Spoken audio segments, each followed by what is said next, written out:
রবিউল আউয়ালকে কেন্দ্র করে আমাদের দেশ সহ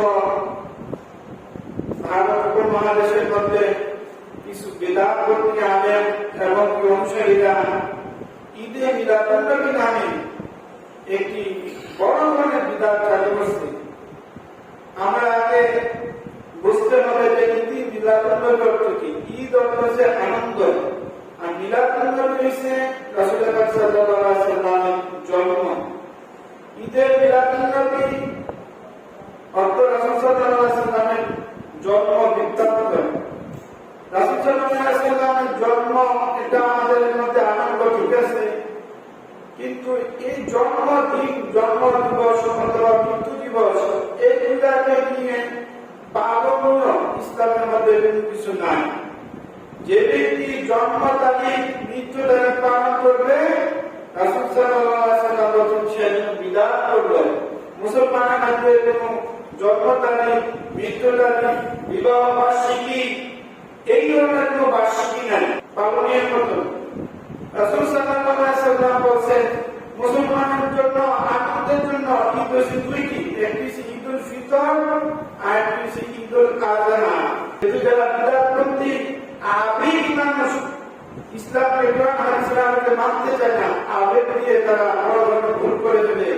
তারা বিভিন্ন রাস্তায় রাস্তা তারা গেট তৈরি করে, ওই গেটের মধ্যে দেখে সকল ঈদের বড় ঈদে মিলাদুন্নবী, নাউযুবিল্লাহ, সকল ঈদের ঈদ বলে ঈদে মিলাদুন্নবী। ঈদ মুসলমানের শুধু দুইটি হল। রাসূল সাল্লাল্লাহু আলাইহি ওয়াসাল্লাম যেই দুইটি ঈদ দিয়েছেন, ওই দুইটি ঈদ হলো আমাদের জন্য আল্লাহ রাব্বুল আলামিন থেকে প্রমাণিত। আর যারা ঈদে মিলাদুন্নবী ঈদ মনে করে তারা চরম ভুল করতেছে, এর কোনো পালনীয় নাই। রাসূল সাল্লাল্লাহু আলাইহি ওয়াসাল্লাম বলেন মুসলমানের মধ্যে আল্লাহ রাব্বুল আলামিন দুইটি দিবস পালন করে দিয়েছেন, একটি হলো ঈদুল আযহা আর দ্বিতীয় হলো ঈদুল ফিতর। মুসলমানেরা আল্লাহকে মেনে রাসূলকে মেনে এই দুটি ঈদকে পালন করবেন, তা ব্যতীত যারা নতুন করে আবার ঈদে মিলাদুন্নবী পালন করবে, রাসূল সাল্লাল্লাহু আলাইহি ওয়াসাল্লাম বলেন তারা ঈদের সঙ্গভঙ্গ। নবী বলেন যারা ঈদের কালচার পালন করবে তারা আমার মন নয়, তারা নাসারা, তারা ইহুদি, তাদের সাথে জাহান্নামে যাবে। রাসূল সাল্লাল্লাহু আলাইহি ওয়াসাল্লাম হাদিস শরীফের মধ্যে বলেন মান আমিলা আমালান লাইসা আলাইহি আমরুনা ফাহুয়া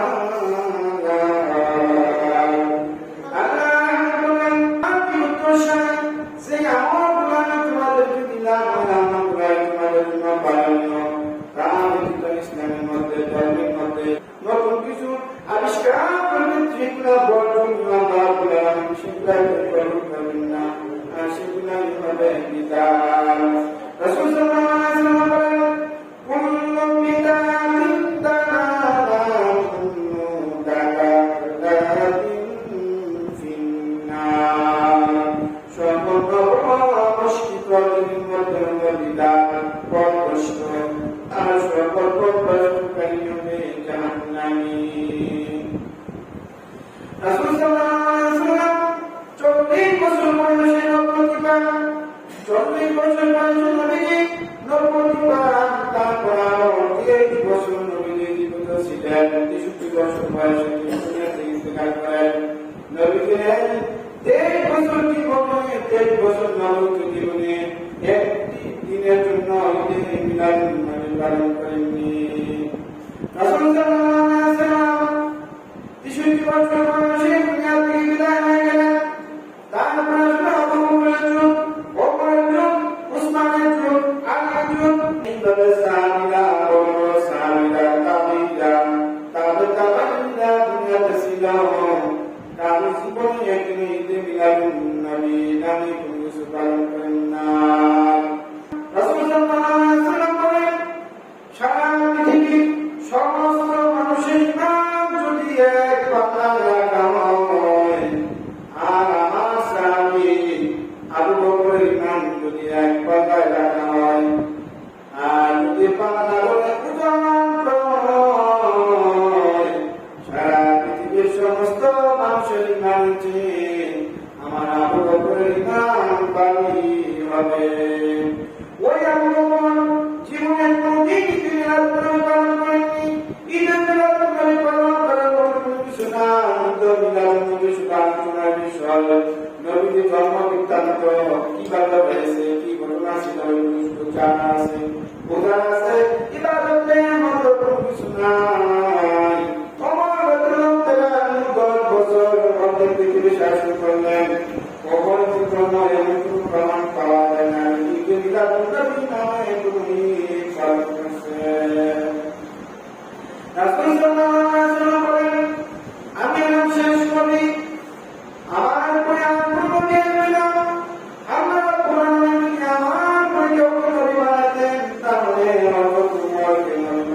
মিলাদুন্নবীর মতো যারা ঈদের নামে নতুন করে আবিষ্কারে ইবাদত তৈরি করছে তারা বড় বড় দর্শন নবীর হাদিস তাদের জাহান্নামে যাওয়ার কারণ হতে পারে। ঈদের মিলাদুন্নবী বলতে নবী সাল্লাল্লাহু আলাইহি যত্ন বিতাক্ত এগুলো আলোচনা আছে শুধু আমলের কোনো কিছু নাই। যখন আমাদের মুসলমানদের আমলে তার নবীজি যখন নবী হয়েছে 40 বছর পর থেকে তখন থেকে মুসলমানদের আমলের বিষয়ে আসে। রাসূল সাল্লাল্লাহু আলাইহি ওয়াসাল্লামের দাদার নাম ছিল আব্দুল মুত্তালিব। ওই আব্দুল মুত্তালিব মক্কা নগরীতে একটি সম্মানিত ব্যক্তি ছিলেন, তাকে সবাই সম্মান করত। আব্দুল মুত্তালিব মানত করত, আল্লাহ রাব্বুল আলামিন আমাকে 10টি ছেলে দান করে আর আমার 10টি ছেলে যদি যৌবনে উপনীত হয় তাহলে আমি একটি ছেলেকে আল্লাহ কুরবান করব। আব্দুল মুত্তালিব যখন এই ধরনের মানত করত তখন আল্লাহ রাব্বুল আলামিন তাকে 10টি ছেলে দান করলেন এবং কি ওই 10টি ছেলে যৌবনে যখন পরিপূর্ণ আসলো তখন আব্দুল মুত্তালিব সকল ছেলেদেরকে একত্রিত করে বলতেছেন, ও আমার ছেলেরা, আমি আল্লাহ কিছু বলছি না, আমাকে যদি আল্লাহ 10টি সন্তান ছেলে সন্তান দান করে আর যদি তোমার যৌবনে উপনীত হয় তাহলে তোমাদের মধ্য থেকে আমি একজনকে আল্লাহ সকল ছেলেরা বলতেছে,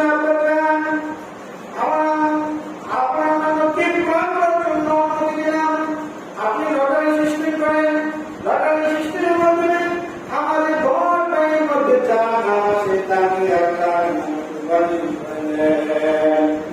ওই 10 ছেলের মধ্যে সবচেয়ে সুন্দর, সবচেয়ে ভদ্র, সবচেয়ে সম্মানিত যে ছিল তার নাম হল আব্দুল মুত্তালিব। সকল ছেলেদের সর্বনিম্নে আব্দুল মুত্তালিবের লটারির ব্যবস্থা করেন। শত শত মানুষ এই ঘটনা দেখার জন্য আসলো। যখন লটারি ব্যবস্থা করলেন না লটারি কাটলেন, লটারি উঠানের পরে যার নাম আসলো সে আব্দুল্লাহ। সময় উপস্থিত লোকেরা বলতেছে, আব্দুল মুত্তালিব, আমার সকল মানুষের তোমাদেরকে বাধা দেব, আব্দুল্লাহকে কুরবান করা হয়, কারণ আমাদের জানার মতো তোমার সন্তান মধ্য থেকে আব্দুল্লাহ সবচেয়ে ভদ্র মানুষ, সবচেয়ে ভালো মানুষ, তাকে যদি কুরবানি করো আমরা তা মানতে পারি না। তখন মুসলিমে আব্দুল মুত্তালিব আবার লটারির ব্যবস্থা করলো, তারপর কিছু ভালো নাম আসলো আব্দুল্লাহ। সকল মানুষ আবার বলতেছে আব্দুল মুত্তালিব, যতবার লটারি মদিনা আসুক আব্দুল্লাহ আসুক, কিন্তু আমরা আব্দুল্লাহকে কুরবানি দিতে আমরা দেব না। আব্দুল মুত্তালিব দ্বিতীয়বারের মতো আবার লটারির ব্যবস্থা করলেন, লটারি যখন আবার করলেন আবার ডেকে দিল, আব্দুল্লাহ নাম চলে আসলো। আব্দুল মুত্তালিব বলতেন, যাকে আমি বেশি ভালোবাসি, অপস্থিত লোকেরা তাকে বেশি ভালোবাসে, তাকে বেশি পছন্দ করে, তার নাম বারবার আসতেছে। আমি তো তোমার স্বপ্ন বাস্তবায়ন করার জন্য আমি তো কাছে কিন্তু ছোট বন্ধু বলতেছে আমি কুরবান করতে দিবে না, কি করতে পারি। তখন আব্দুল মুত্তালিব আবার একটা লটারি ব্যবস্থা করলো। লটারি এক পাশে টাকা আব্দুল্লাহ, অপর পাশে টাকা দেখা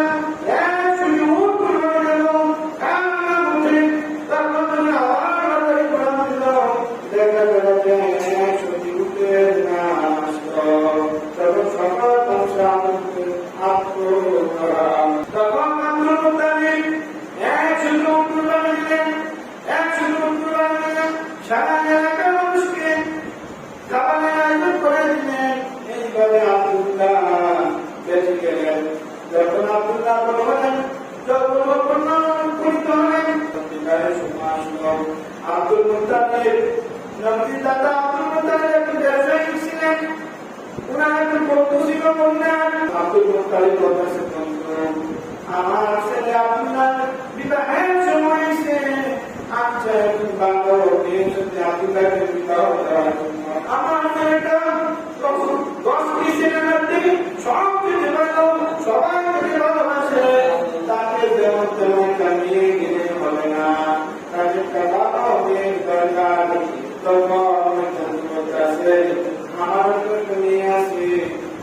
সকল মানুষ থেকে আপনি বিপদকে দেখতে পারেন। আমি এত ভদ্র, এত ভালো, তার মতো স্বর্ণকে ভদ্র নিয়ে আর হতে পারে না। আমার মেয়ের নাম তখন আব্দুল মুত্তালিব তার বন্ধু সাথে কথা পরিপূর্ণ করলেন, পাকা বন্ধু করলেন। আব্দুল্লাহর সাথে আমিনার বিবাহ দিয়ে দিলেন। আব্দুল্লাহর সাথে আমিনার বিবাহ হয়ে গেল। আব্দুল্লাহর সাথে আমিনার দেওয়ার পরে সংসার করতেছে। এমন সময় আব্দুল মুত্তালিব বলতেছে, বাবা বাড়িতে বসে কিন্তু হবে না, ব্যবসা করতে হবে, আয় রোজগারের ব্যবস্থা করতে হবে। ও বাবা, আবার মদিনাতে চলে যাও ব্যবসা করার জন্য। আব্দুল্লাহ ব্যবসা করার জন্য মদিনাতে চলে যায়।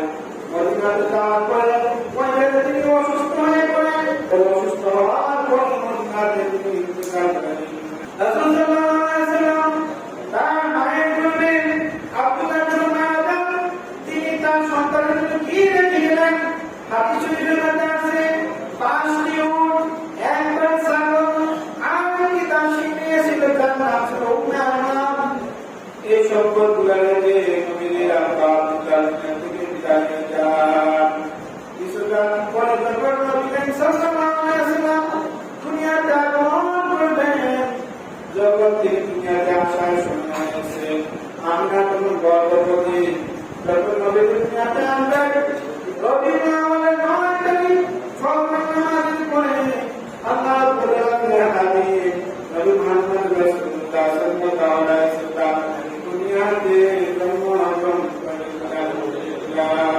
রাসূল সাল্লাল্লাহু আলাইহি ওয়াসাল্লাম দুনিয়াতে আসলেন। আব্দুল মুত্তালিবের কাছে খবর দিল, ও আব্দুল মুত্তালিব, তোমার সন্তান আব্দুল্লাহ করে একটা সুন্দর সন্তান দুনিয়াতে আসছে। রাসূল সাল্লাল্লাহু আলাইহি ওয়াসাল্লামকে আব্দুল মুত্তালিব বলে দিলেন, বলে আমার কালা করে প্রান্ত হলেন। সবাই বলতেছে, ও লোকেরা দেখো আমার ছেলে আব্দুল্লাহর ঘরে একটা সন্তান লালন করছে, কত সুন্দর আকাশের চাঁদ তার কাছে হারিয়ে যায়। আব্দুল মুত্তালিব যখন আমাদের শিশু নবীর বয়স 7 দিন হলো, তখন তার নাম রাখলেন মুহাম্মদ। আল্লাহ রাব্বুল আলামিন আমিনাকে তিনি স্বপ্নে দেখলেন, আমিনা, ও আমিনা, তোমার যে সন্তান আসবে ওই সন্তানের নাম রাখবেন মুহাম্মদ। আমাদের সন্তানকে আমরা কেউ বাবা তার নাম রাখে, কেউ মা তার নাম রাখে, চাচার নাম রাখে, নানার নাম রাখে, কিন্তু আল্লাহ রাব্বুল আলামিন নিজে নবীর নাম রাখেন মুহাম্মদ। রাসূল সাল্লাল্লাহু আলাইহি ওয়াসাল্লাম বলেন, আমার নাম মুহাম্মদ, আমি প্রশংসিত, আমার নাম মুহাম্মদ, আমি বেশি প্রশংসিত, আমার নাম নাহিদ, আমি বিদুরীকারী। আল্লাহ রাব্বুল আলামিনকে আল্লাহ রাব্বুল আলামিন আমার মধ্যে সকল রেশিয়ে বিদাতকে ধ্বংস করেছেন। রাসূল সাল্লাল্লাহু আলাইহি ওয়াসাল্লাম বলেন, আমার নাম আনকে আমি জমা করে আসলে মধ্যে শত শত নবীর উম্মতেরা কাছে সে জমা হবে। রাসূল আমাদের জন্য একটু সাহায্য করে। রাসূল সাল্লাল্লাহু আলাইহি ওয়াসাল্লাম বলেন, আমার নাম হলো আগে, আমি শেষ নবী, আমার নাম নবী হবে না। এইভাবে রাসূল সাল্লাল্লাহু আলাইহি ওয়াসাল্লামের নাম 5টি। মূলত নবীর নাম হচ্ছে 2টি, একটি হচ্ছে মুহাম্মদ, আর একটি আহমদ। রাসূল সাল্লাল্লাহু আলাইহি ওয়াসাল্লামের দাদা সবাইকে বললেন, আমার নাতির নাম হলো মুহাম্মদ। আরবের লোক ছিল মক্কা একটা শহর, মক্কা শহরের দিকে জন্মগ্রহণ করার পরে গ্রাম অঞ্চলের মহিলারা ওই সন্তানদেরকে নিয়ে দুধ খাওয়ায়। যখন 2 বছর দুধ খাওয়ায়, 2 বছর দুধ খাওয়ানোর পরে আবার যখন তার সন্তানকে ফেরত দেয়, তখন তাকে উত্তম উপরোপণ দেওয়া থেকে উপকৃত করে। তখন কারণ ছিল মক্কা অঞ্চলের ভাষাগুলো শুদ্ধ ছিল না, গ্রাম অঞ্চলের ভাষাগুলো অনেক শুদ্ধ ছিল। তখন মদিনা, ইয়াসরিন, তায়েফ এই বিভিন্ন এলাকার ভাষাগুলো অনেক শুদ্ধ ছিল। তখন সকল মানুষের গ্রাম অঞ্চল থেকে মক্কা নগরীর সন্তানদেরকে নিয়ে লালন পালন করতো। 2 বছর তারা দুধ পান করানোর পরে আবার তার সন্তান তার কাছে দিয়ে দিত।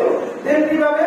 রাসূল সাল্লাল্লাহু আলাইহি ওয়াসাল্লামকে নিয়ে যখন আব্দুল মুত্তালিব এবং আমিনা বসে আছেন যে কোনো মানুষই গ্রাম অঞ্চল থেকে আসে আমার মোহাম্মদকে নিয়ে যায়, তাকে লালন পালন করে। কারণ এই মক্কার মধ্যে ভাষাটা শুদ্ধ না, আবহাওয়া ভালো না। আপনারা দেখবেন শহরের আবহাওয়া থেকে আমাদের গ্রামের আবহাওয়া অনেক ভালো।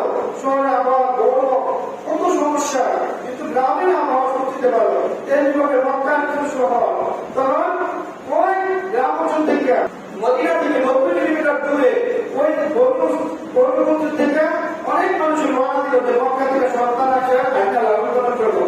সবাই উট নিয়ে গাধা নিয়ে মক্কা থেকে রওনা দিলেন।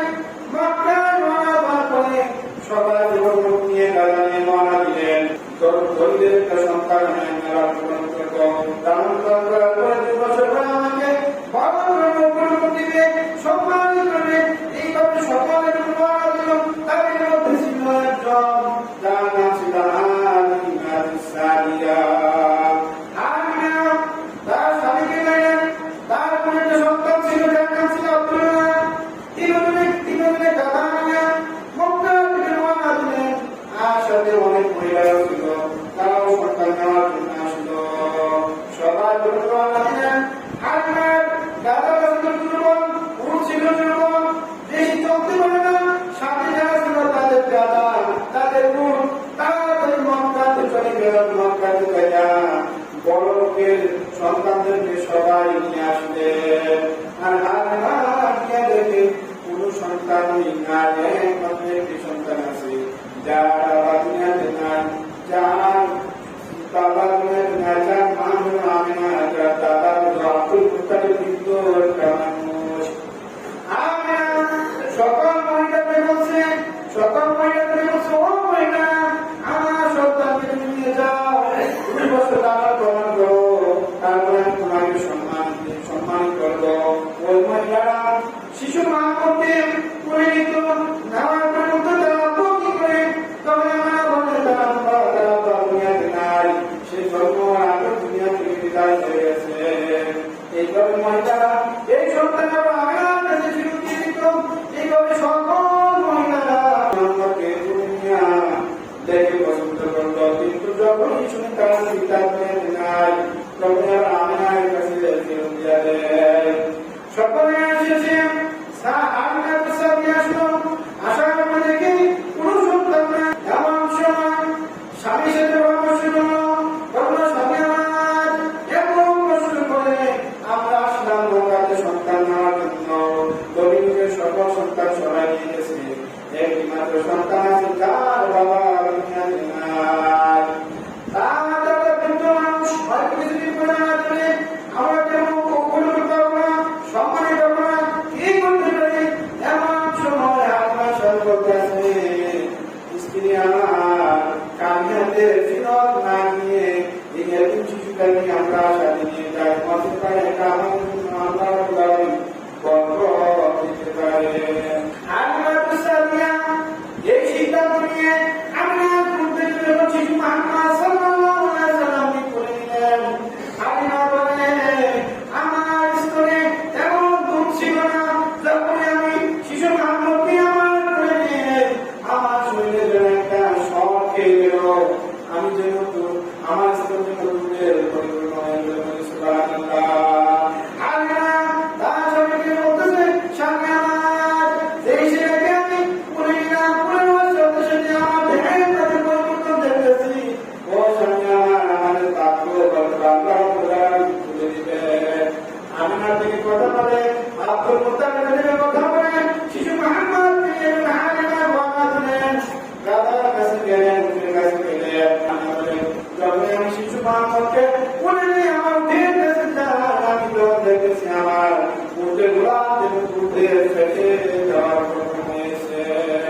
আমিনা বলে, স্বামী আমার, আল্লাহ তোমাকে আমাদেরকে এমন দান করেছে, আমরা কি আশ্চর্য আমাদের কাছে করলাম। আমার স্কুলের মধ্যে দুধ আসলো, উটের গোলাপ মধ্যে দুধ আসলো, আশঙ্কা বাড়ি থেকে বাড়িতে যখনই এই দুর্বল গাদা দুর্বল নিয়ে রওনা দিলেন। রওনা দেওয়ার পরে দেখেন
বান্ধবকে নিয়ে আমার বাড়িতে উপস্থিত হলাম।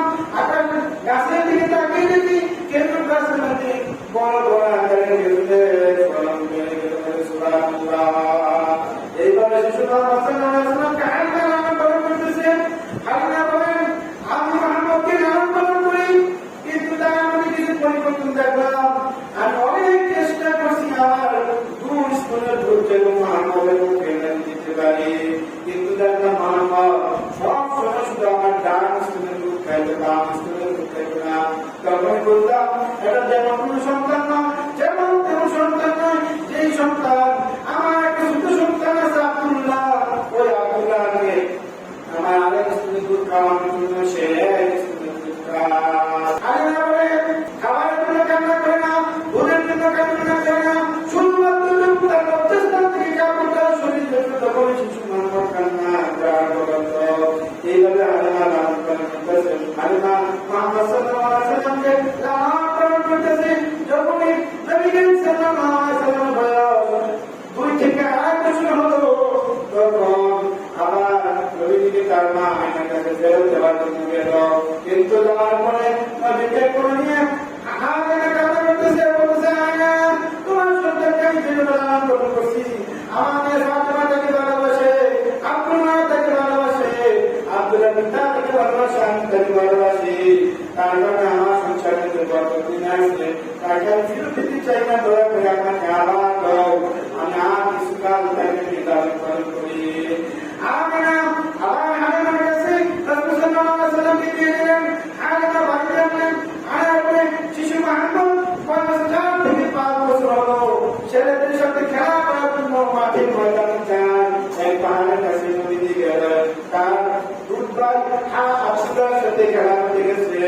সবাই মেনে করতেছে, শিশু মোহাম্মদ দৌড়াদৌড়িতে খেলা করতেছে। এমন সময় সাদা দপ্তরে পোশাক পরে এক লোক আসলো। আয়েশা বলল মোহাম্মদ এদিকে আসো। নবীজি শিশু মোহাম্মদকে ডাক দিয়ে ঘুরে নিল। সকল শিশুরা মোহাম্মদের দিকে তাকিয়ে রইল। একটি লোক ডাক দিয়ে মোহাম্মদ সাল্লাল্লাহু আলাইহি ওয়াসাল্লামকে ঘুরে নিল।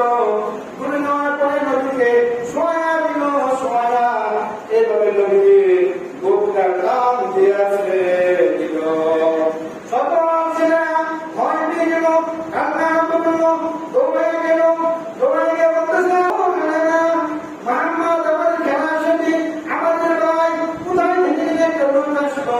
আয়েশা মোহাম্মদকে জমিনের মধ্যে শোয়া তার বুকটা ফেলে পরিত্যক্ত পানি করে রেখে দেখতাম। হালিমার বুকে হালিমার শাড়ি পাথর কাপড় ধুয়ে ধরে আসে। আসার পরে দেখে নবীজি সুস্থ হয়ে বসে আছেন। মুখের মধ্যে মলিন অবস্থা। এমন সময় মোহাম্মদ বাবা তোমার কি হয়েছে? কেন কি তোমার পরিবার ছেড়ে তোমাকে হত্যা করেছে আমরা শুনলাম। এটা হচ্ছে শিকাচার। আল্লাহ রাব্বুল আলামিন জিবরাইল আলাইহিস সালামকে পাঠাইছে, জিবরাইল তুমি যাও, তাকে আমি ভবিষ্যতে নবী বানাবো, বিশ্ব নবী বানাবো। তাকে তুমি যাইয়া তার পরিবারটা ফেলে তার বিপদটা বের করে জঙ্গলের পানি দিয়া কিছু দূষিত অংশ সকল মানুষের তিন ধরনের, একটা নফসে আম্মারা, একটা নফসে লাওয়ামা, একটা নফসে মুতমাইন্না। একটা সময় দেখবেন আপনার কাছে ভালো কাজ করতে ভালো লাগলো, আরেক সময় দেখবেন না এটা ভালো লাগতেছে না, আরেক সময় শয়তান আপনাকে বাধা দিল। ওই শয়তানে যে বাধা দেয় এটাকে বলা হয় নফসে লাওয়ামা। তো জিবরাইল আলাইহিস সালাম ওই নফসে লাওয়ামাকে সিধে ফেলে দিয়ে জমজম পানিতে ধুইয়া আবার নবীকে সেরা করে দিয়ে দিলেন। এইভাবে রাসূলুল্লাহ সাল্লাল্লাহু আলাইহি ওয়াসাল্লামকে সিনা চাক করা হলো। আল্লাহ রাব্বুল আলামিনের পক্ষ থেকে নবী সিনা চাক দুইবার হয়েছে। এই যখন 5 বছর বয়সে করেছে, আবার মেরাজ যাওয়ার সময় করেছে। আজকে যে শিক্ষণীয় বিষয় হলো যে রাসূল সাল্লাল্লাহু আলাইহি ওয়াসাল্লাম জিবরিল আলাইহিস নবী সম্পর্কে আলাদা কোনো কিছু নাই, জানার বিষয়। নবী কিভাবে দুনিয়াতে আসলেন, এই